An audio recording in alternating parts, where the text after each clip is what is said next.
मुझे आज भी ठीक से याद है वो दिन, क्योंकि उस दिन कुछ टूटा नहीं था, बल्कि पहली बार कुछ जुड़ना शुरू हुआ था। मेरा नाम समर है। मैं उन लोगों में से हूं जो समय पर उठते हैं, समय पर काम पर जाते हैं, समय पर जवाब देते हैं, लेकिन फिर भी हर रात सोने से पहले यही सोचते हैं कि दिन में जो किया वो क्या सच में उनका था। बाहर से मेरी जिंदगी बिल्कुल ठीक दिखती थी, लेकिन अंदर एक अजीब सी खामोशी थी, जैसे कोई अधूरी बात जो हर रोज मुझसे कुछ कहना चाहती थी, लेकिन शब्द नहीं ढूंढ पाती थी। मैं लोगों के बीच रहता था, हंसता भी था, बातें भी करता था, लेकिन जैसे ही अकेला होता, एक सवाल मेरे साथ बैठ जाता था। क्या यही जिंदगी है, या कहीं कोई मोड़ है जिस पर मैं रुका हुआ हूं? मैं थका हुआ नहीं था, ये मैं जानता था, लेकिन फिर भी हर दिन के अंत में ऐसा लगता था जैसे मैं बहुत देर से किसी जगह खड़ा हूं। उस शाम मैं छत पर बैठा था। सूरज ढल रहा था और आसमान गहरा नीला होता जा रहा था। नीचे शहर की आवाजें धीमी हो रही थी और हवा में एक अजीब सी स्थिरता थी। मैं रेलिंग के पास खड़ा था, हाथ में चाय का कप और दिमाग में वही पुराने ख्याल। तभी अचानक हवा का एक तेज झोंका आया और उसके साथ कुछ उड़ता हुआ मेरे पैरों के पास आकर गिरा। मैंने नीचे देखा, एक लिफाफा, नीले रंग का, बहुत सादा। ना उस पर कोई नाम था, ना कोई पता, बस सामने सफेद स्याही से लिखा था, इसे अभी मत खोलना। मैं हंसा नहीं, ना ही चौंका। अजीब बात यह थी कि उस वक्त मुझे डर बिल्कुल नहीं लगा। ऐसा लगा जैसे ये चीज यहां होनी ही थी। मैंने लिफाफा उठाया। वो हल्का था, लेकिन उसमें एक अजीब सी गर्माहट थी, जैसे किसी ने उसे बहुत सोच समझ कर लिखा हो। मैंने उसे खोला नहीं, बस जेब में रख लिया और नीचे आ गया। उस रात नींद बार बार टूटती रही। हर बार ऐसा लगता था जैसे कोई मेरे पास बैठा है, कुछ कहना चाहता है लेकिन कह नहीं पा रहा। सुबह जब सूरज की रोशनी कमरे में फैली, मैंने आखिरकार नीली चिट्ठी निकाली। उसे खोलते वक्त मेरे हाथ कांप नहीं रहे थे, बल्कि शांत थे। अंदर सिर्फ एक ही लाइन लिखी थी, तुम थके हुए नहीं हो, तुम रुके हुए हो।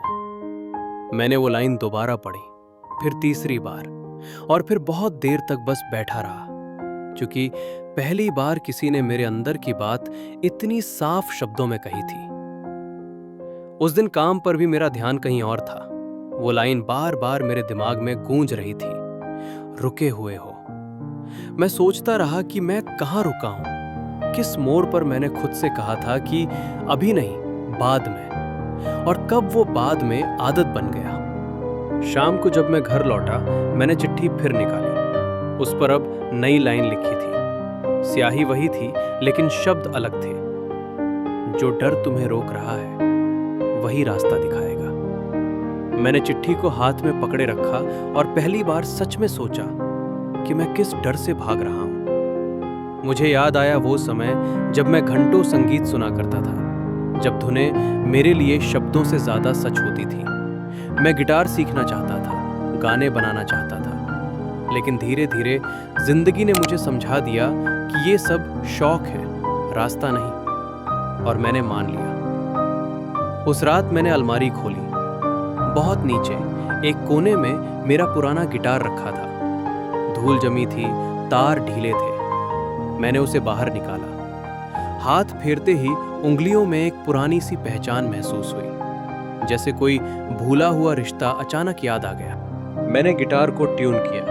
पहली धुन सही नहीं थी, दूसरी भी नहीं।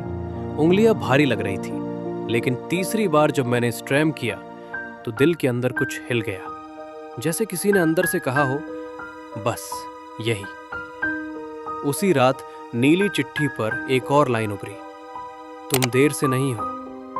मैंने मुस्कुरा दिया। पहली बार ऐसा लगा कि शायद जिंदगी मुझसे नाराज नहीं थी, शायद वो बस इंतजार कर रही थी कि मैं खुद को सुनना शुरू करूं। अगली सुबह जब मैं उठा तो पहली बार ऐसा नहीं लगा कि दिन मुझ पर भारी है। सब कुछ वैसा ही था, वही कमरा, वही खिड़की, वही बाहर की आवाजें, लेकिन मेरे अंदर कुछ हल्का हो चुका था। मैंने नीली चिट्ठी को फिर से देखा।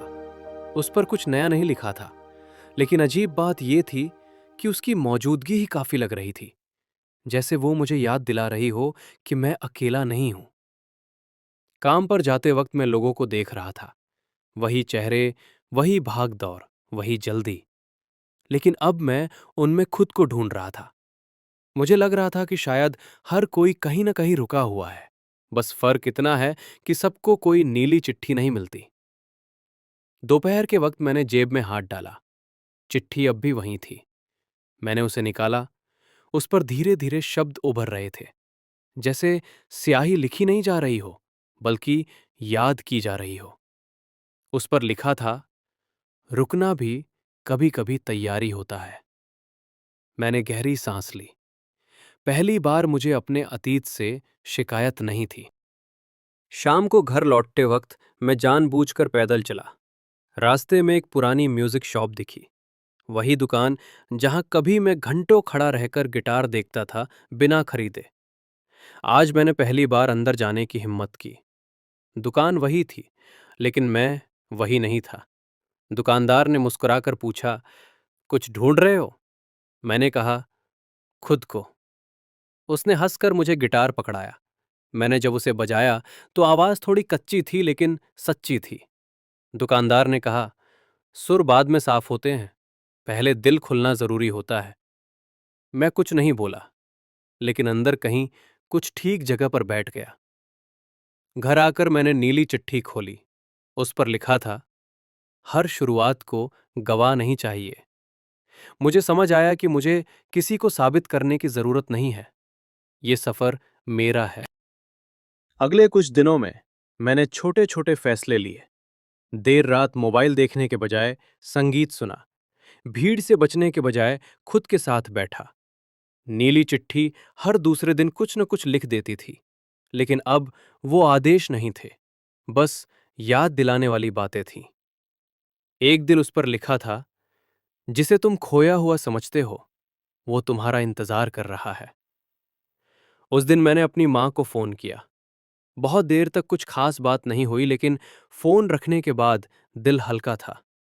शायद खुद से जुड़ने का मतलब दूसरों से भी दोबारा जुड़ना होता है। मुझे अब ये एहसास होने लगा था कि नीली चिट्ठी बाहर से आई चीज नहीं थी।